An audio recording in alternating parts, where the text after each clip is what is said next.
महाराजा जनक की प्रतिज्ञा सुनो। आप लोगों के सामने जो शंभू जाप पड़ा है वह उठाने में बड़ा ही भारी और पराक्रम में बहुत ही बड़ा है। जो वीर इसको उठाएगा वही सीता का पति कहलाएगा। इसलिए अब आओ और अपना अपना पराक्रम दिखाओ। राजा नंबर 1 हाजिर हो।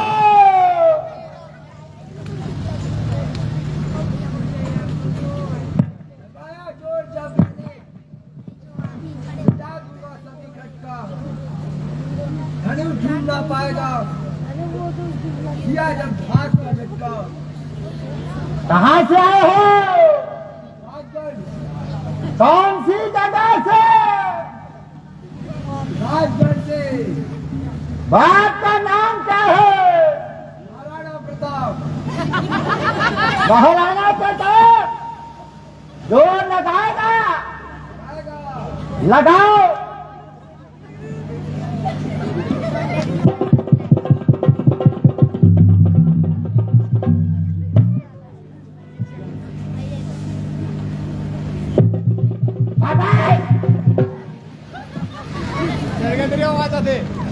और लगाओ, एक बार तो लगाओ।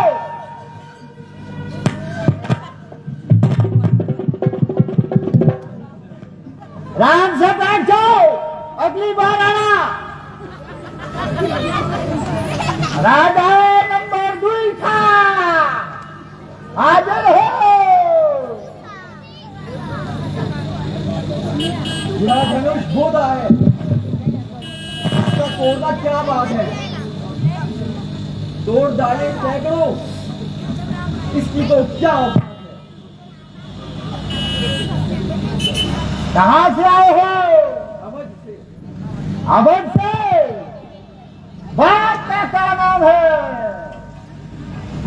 प्रताप। कौन सा प्रताप? प्रताप राज। प्रताप राज। जोर लगाएगा? लगाएगा। लगाओ।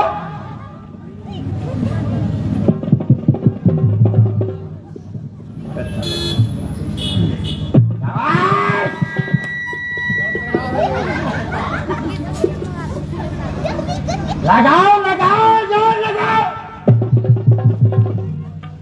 आओ, एक तो था वो गाड़ी में रखना चौदा। महाराजा 3। लगाया हाथ मैंने, मिट्टी कठिनाई आई इसकी।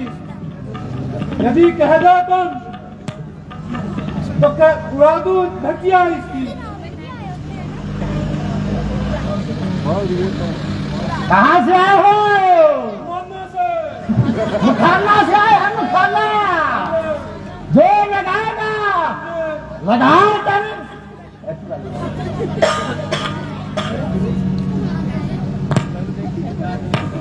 आवाज। और लगाओ।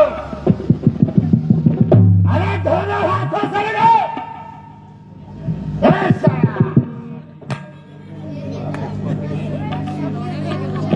अगली बार कुछ खा के आना, समझाना।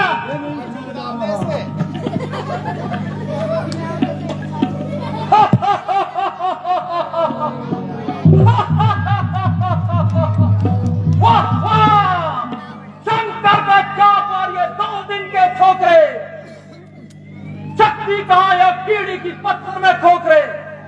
लोगों में आज फैला जिसका नाम है, जिसको उठाकर तोड़ना रावण का काम है।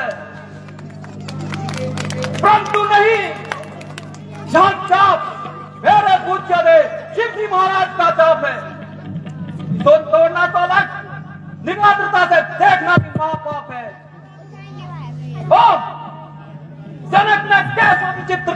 बनाया है कि शिव का धनुष तोड़ना ही सीता के विवाह का प्रतिबिंब बनाया है। ओ कैसा नीच ख्याल है, कितनी गहरी चाल है कि रावण अपने गुरु का चाप कदापि नहीं तोड़ सकता, इसलिए सीता के साथ विवाह का संबंध नहीं जोड़ सकता। ठीक है, कपटी की कपट चाल सफल हो गई और रावण की सारी योजना निष्फल हो गई, इसलिए अब चले अपने दूसरे कामों में, काहे का विलंब करें। वक्त आएगा तो यह विद्या का भाला जाएगा, इस कपट का भी बदला चुकाया जाएगा। हर हर महादेव। महाराज महाराज जी, अब आप भी अपनी शक्ति आजमा लीजिए और धनुष को उठाकर संसार में यश पा लीजिए। नहीं नहीं, यह मेरे गुरु का चाप है, इसलिए इसको तो पाप है। क्या मैं डालू इस पर फूल का दृष्टि निरादर की, मेरे पास में वस्तु है यह सत्कार आदर की। लज्जा करो, लज्जा करो, एक छाती उबार के चलने वाले पैरों, लज्जा करो। एक वीरता के नाम को कलंकित करने वाले डरपोकों, लज्जा करो। आज बड़ी प्रकार प्रकट हो गया है कि वीरता संसार से विदा हो गई है, क्षत्रियपन की लाज हवा हो गई है। आजकल के किसी भी राजकुमारों से किसी प्रकार की भी आशा रखना एक प्रकार की भूल है। इन लगे हुए कीड़ों को सिंह समझना बुद्धि के प्रति भूल है। यदि मैं पहले से जानता तो स्वयंवर का प्रण कदापि न ठानता। जिस धनुष को कुमारी सीता बड़ी सुविधा से उठा लेती थी, इन कायरों को उनका हिलाना भी भारी है। इसलिए पुत्री को कुमारी रखने में लाचारी है। जाओ ए अभिमानियों, अपने अपने घर चले जाओ। यदि कुछ रात बची है, अपने स्त्रियों के आंसुओं में डूब जाओ। प्रकट अब हो गई है वीरता इस वीर मंडल की, ना जिसको नाम में चले गरज जैसे बादल की। किया था जो कभी मैंने, वचन अब हो चुका पूरा। जाओ अपने घर चले जाओ, प्रण अब हो चुका पूरा। रोजन होकर इस कदर ज्ञानवान बलवान, एक जरा सी बात पर वीरों का अपमान। यूं बिना विचारे कहते हो ये वचन तुम्हारा ठीक है, करते हैं घायल हृदय को बल्कि एक बाण सरीके हैं। एक एक छेद है छाती पर, एक एक तुम्हारी बाणी पर, सबको अपमानित कर डाला केवल इनकी नादानी पर। जो वीर पुत्र क्षत्रिय हैं अपमान नहीं सह सकते, अपमानित को कुलवान को फिर खामोश कहाँ रह सकते। कुलवान पर जांच कराने जो क्षत्रिय कुल का अपमान किया है, अपने मेहमानों का तुमने क्या क्या सम्मान किया है। हे राजा इतनी गिराई, वीरों का अपमान करते तुझी लज्जा न आई। ना कुछ सोचा ना विचारा, क्या मुंह में आया तो क्या डाला। निजाम चंद्र जी के उपस्थित हो गए, वीरों का जो अपमान किया है समझ लो विनाश का सम्मान किया है। जहां रघुवंश के दो दो धनुषधारी विराजमान हो, वहां ऐसे कड़वे वचन कहना विष के समान है।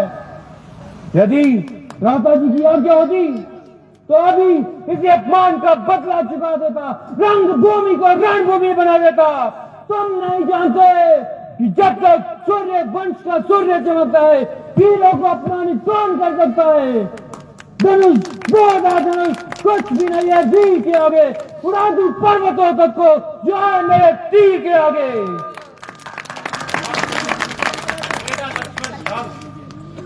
क्रोध को थूक डालो, राजा के सम्मुख ऐसे कटु वचन न निकालो। जनक जी ने जो कुछ भी कहा है कायरों के लिए कहा है।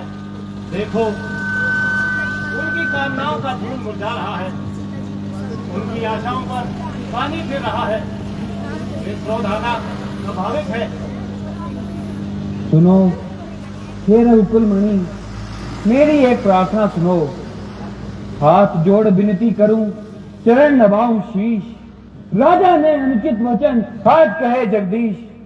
पत्ती है एक फूल की तिनके से भी कमजोर, ये राजा करने लगे फिर क्यों इतना शोर। भ्राता जी, राजा जनक ने बड़ी अनुचित बात कही है, क्यों मुझसे नहीं कही गई। मैं अभी मान त्याग कर और आपके चरणों की सौगंध खाकर कहता हूं कि यदि आपकी आज्ञा पाऊं तो इस धनुष को कमल की डंडी के समान उठाऊं, बाहों के झटके से बड़े बड़े विशाल पर्वतों को हिलाऊं, आकाश और रसातों का पल्ला मिलाऊं, तोड़ डालूं इस तरह जिससे जगत भयभीत है, वीर मंडल भी कह उठे लक्ष्मण तुम्हारी जीत है। ठीक है भाई, मैं तुम्हारे पराक्रम को भली प्रकार जानता हूं, परंतु इस समय क्रोधित न होना चाहिए। आवेश में आकर अपनी गंभीरता को नहीं खोना चाहिए। राजा जनक हमारे बड़े हैं और इस समय तो बेचारे महान निराशा में पड़े हैं।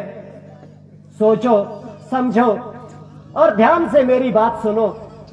अच्छा नहीं है लक्ष्मण, झगड़ा तुम्हें बढ़ाना, भाता नहीं किसी का हमको मरम दुखाना। जैसी आज्ञा महाराज। देखो हे राम, सभा के शांत वायुमंडल को देखो, निराशा में बदलती हुई जनक की आशा को देखो। बेटा, अब तुम भी अपना पराक्रम दिखाओ और इन लोगों का संतान मिटाओ।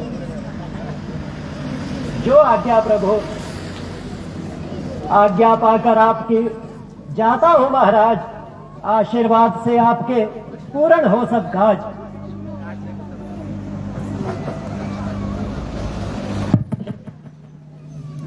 लाज आज रखना मेरी शरणागत प्रतिपाल, तेरा ही बल है मुझको हे प्रभु दीन दयाल।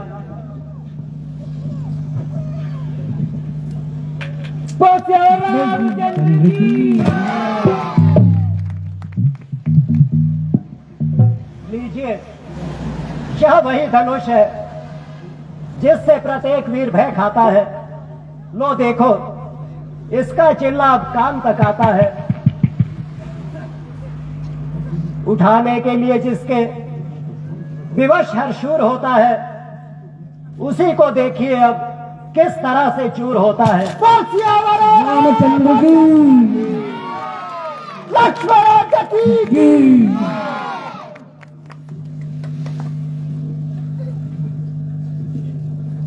धन्य हो बेटा, तुमने रघुकुल का नाम उज्जवल कर दिया।